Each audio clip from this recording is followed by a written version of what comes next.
मिनशैतानिर्रजीम बिस्मिल्लाहिर्रहमानिर्रहीम। मोहतरम प्रिंसिपल साहब, काबिल एहतराम असातिज़ा इकराम और मेरे अजीज साथियों, अस्सलामु अलैकुम। आज मुझे आप सबके सामने जिस मौजू पर नतकुशाई का मौका मिला है उसका इन्वान है 14 अगस्त आज़ादी और खुद एहतिसाबी का दिन।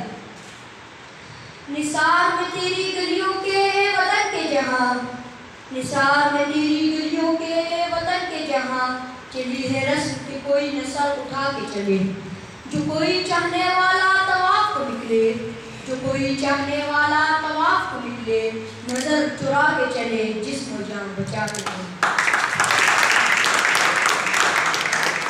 मेरे अजीज साथियों, कुर्बानियां बेपनाह थी, रास्ता तवील भी था और घटन भी, लेकिन काफिला चलता रहा और एक मुबारक की मंजिल पर पहुंच गया।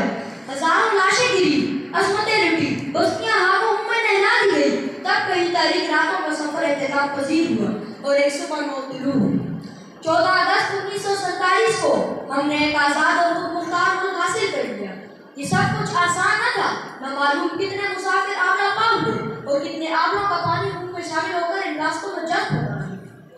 दास्तान बहुत तवील है, लेकिन इतनी शानदार भी कि जिस पर बरसगीर कहा मुसलमान काफिर, लेकिन अली बकार इसे हमारी बदकिस्मती कहे कि औरंगाबाद जो इस काफिले को मंजिल तक लाए थे वो जल्द हमसे जुदा हुए। पुरखुलूस की आदत किसी कौम के लिए तोहफा खुदाबंदी है कि उसी पुरखुलूस की आदत की बदौलत मुसलमानान हिंद ने यह एहसास हासिल किया कि वो सल्तनत जिसका सूरज गुरूब न होता न सिर्फ उससे टक्कर ली बल्कि फतहमंद भी हुए। हाज़िरीन महफिल, अब जब पाकिस्तान गुनाह मसाइल से दोचार है तो अब ये पुराज़ है, हौसले भी बुलंद है, कौम में तरक्की की ख्वाहिश भी है और जज्बा ताबीर भी, क़यादत भी खुलूस की दावेदार है। ये देश महकते हुए फूलों का नगर है, ये देश महकते हुए फूलों का नगर है, हर जगह मेरे देश का